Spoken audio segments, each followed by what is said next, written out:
When Allah wants you to get something, to achieve something, or to give you something, nobody can stop it. Even if the whole world is trying to block you from achieving something, they won't be able to do it. وَاعْلَمْ أَنَّ الْأُمَّةَ لَوْ اجْتَمَعَتْ عَلَىٰ أَنْ يَنْفَعُوكَ بِشَيْءٍ لَمْ يَنْفَعُوكَ إِلَّا بِمَا قَدْ كَتَبَهُ اللَّهُ لَكَ. Or لَنْ يَنْفَعُوكَ إِلَّا بِمَا قَدْ كَتَبَهُ اللَّهُ لَكَ. If the whole nation gets together to benefit you, they won't be able to benefit you except with that which Allah has written for you. And the opposite also is in the same hadith. The Prophet Muhammad ﷺ is telling us that if the entire ummah, the whole nation, gets together to harm you, they will never be able to inflict any harm upon you unless Allah has written it against you. If Allah has written it against you, you need to know nothing is going to stop it. May Allah protect us all. Look at this man, young baby, born, Fir'aun, looking, searching. His men were everywhere. They were spies all over. They didn't hear, they didn't witness, they didn't see. And Allah subhanahu wa ta'ala inspired his mother to do something unique, to put him into a little casket or a basket, and to put him, or literally to cast him into the Nile, into the river. Cast him into the river. How can I do that? Don't worry. The one who made him will look after him. Subhanallah. The one who made him will look after him. Allah says, ألقيه في اليم ولا تخافي ولا تحزني إنا رادوه إليك وجاعلوه من المرسلين. Instruction from Allah subhanahu wa ta'ala. Inspiration from Allah subhanahu wa ta'ala. Take him and place him in the water, in the river. Allah will return him to you. Allah says, we will return him to you.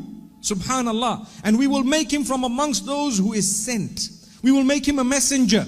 He's going to have something big. Subhanallah. And what happened? Allah did not bless the Pharaoh with children. They were looking for this male child. And the wife, as she was walking, she notices this little casket and she picks up this baby. And the baby was absolutely gorgeous, absolutely innocent, totally. And cut a long story short, they looked after Musa alayhi salatu wassalam until he grew quite old. He was not suckling from anyone because that was the plan of Allah. And they were desperate to get him to suckle because he needed to survive until, subhanallah, subhanallah, amazingly, Allah returned the baby, as an infant, to the mother. He would be brought in the highest form of luxury. He would be brought to the mother. The mother would suckle, spend some time, etc., etc., look after him, breastfeed him, whatever else, and send him back. And he suckled from no one else. This is the power of Allah. Never underestimate the power of Allah subhanahu wa ta'ala. When He wants to give you, He will give you. Pray to Him. Pray hard. Pray with conviction. When the time is right, what you want will come to you. Remember that. If it is good for you, and if it is meant for you, it's coming in your direction. If it is not, no matter what, it won't.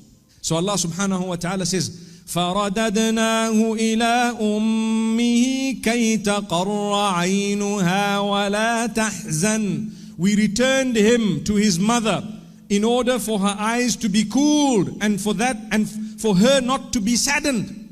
She was a good woman. She was close to Allah subhanahu wa ta'ala. She was chosen to be the mother of a messenger of Allah subhanahu wa ta'ala. Imagine what qualities she had. I always tell the sisters and even the brothers that if you want a child who's going to be someone serving the deen, ask yourself, who am I to start with? Who am I to start with? If I'm a person who wants to follow the trends of today and I have my little heels and my makeup and my miniskirt and I'm walking around with a little handbag, throwing things behind my back like this, do you want a child who's going to really be some form of, service to the deen? The same applies to the brothers. Every night you're in the club, jumping and dancing and drinking and everything else and womanizing and all of those nature of things, that type of thing.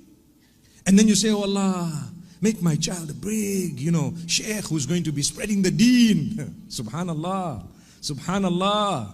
Your sheikh is in the nightclub, that's what it is. And you want your child to be the sheikh spreading the deen.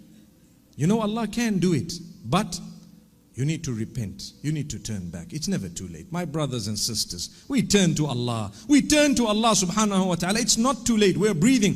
Take a look at the world. Learn by looking at the globe. Watch the people. See, the most content people are not those who run behind materialistic items. Remember that. Wallahi, I promise you.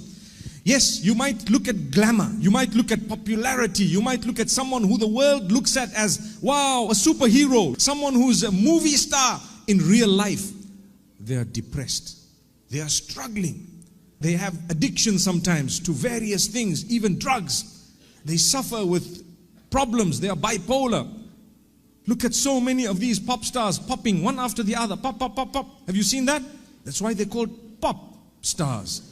May Allah subhanahu wa ta'ala help us. My brothers and sisters, we need to serve the ummah. We need to have a concern for the next generations. We need to serve Allah so that at least in our progeny, when they watch us, do you know the most powerful way of relaying the message is for them to follow by example. When you are fulfilling salah, when you dress in a specific way, your child who cannot yet speak in your language, who cannot yet communicate properly in your own system, will fight to dress the way you dress, just because that is the plan of Allah subhanahu wa ta'ala. If you fulfill your salah constantly, your child will be found in sujood before they can even walk. Do you know that? Why? Did you talk to them? No, it was Allah's way of telling you, look, if you are good, inshallah, by the will of Allah, they will have a good upbringing. What they do beyond a certain age becomes between them and Allah. Once you arrive at a certain point, it's now your life. I looked after my children up to a certain age. An example, just an example. I'm not talking about myself, but I'm saying, if I look after my children for a certain age, up to a certain age, beyond that, if they end up dwindling left and right, I can always say, Ya Allah, I offered them the best. I still make dua for them. I will still guide them. But now they're independent. They are doing things. It's up to them now. It's between you and them. Ya Allah, guide them. Subhanallah. I can try. When I say I can guide them and Allah guides them, two different types of guidance. One is ad-dalala wal-irshad. One is to show them the way. I can show them the way, to say, look, this is the way. But at-tawfiq is from Allah. The guidance in the sense that to bring them onto the path is from Allah. May Allah bring our children on the path. And before that, may Allah bring us on the path and keep us steadfast. Remember, when you follow your faith, considering it an honor to follow your faith, that is when you have achieved something. But when you follow your faith, considering it a burden, yes, you may be following, but you will not achieve the true benefit of the entire package. People fulfill salah. When you fulfill salah, you're lazy to do it. You're just doing it because, hey, you know what, I'm scared. I don't want to be punished. Okay, fair enough. Your salah may be done. But if you want to achieve the broader benefits of that beautiful salah, do it as an honor. Oh Allah, I love you. I'm going to fulfill this salah because I want to do it for your sake. You've given me so much, Ya Allah. Amazing. My brothers and sisters, getting back to the Pharaoh, Musa alayhi salatu wasalam brought up in this home, going back to his mother. I want to draw another lesson for us all. Sometimes we are separated from our loved ones. Agree? Whether it's your child after a divorce, whether it is someone prior to divorce, maybe your husband had to go and work somewhere, maybe you had to go somewhere, maybe something happened, you were separated for some reason. Sometimes the separation is caused by a third party, intentionally. This story of Musa alayhi salatu wasalam, the lessons, the ayat, the lessons we learn, it consoles those who are separated from their loved ones, saying, Inna raddu ilayk, we will definitely return him to you. If Musa alayhi salam's mother was told that by Allah, I'm sure Allah can return to us our loved ones. May Allah subhanahu wa ta'ala unite us with our loved ones. Sometimes we are separated through death. Do you know that? Death has separated me from my loved one, for example. Or a child, or a parent, or a brother, a sibling, someone you really care for, you really love. Don't worry. وَالَّذِينَ آمَنُوا وَاتَّبَعَتْهُمْ ذُرِّيَّتُهُم بِإِيمَانٍ أَلْحَقْنَا بِهِمْ ذُرِّيَّتَهُمْ. Allah speaks about how He will allow your family members to join you in the hereafter, on condition that you all believed. On condition that you all believed.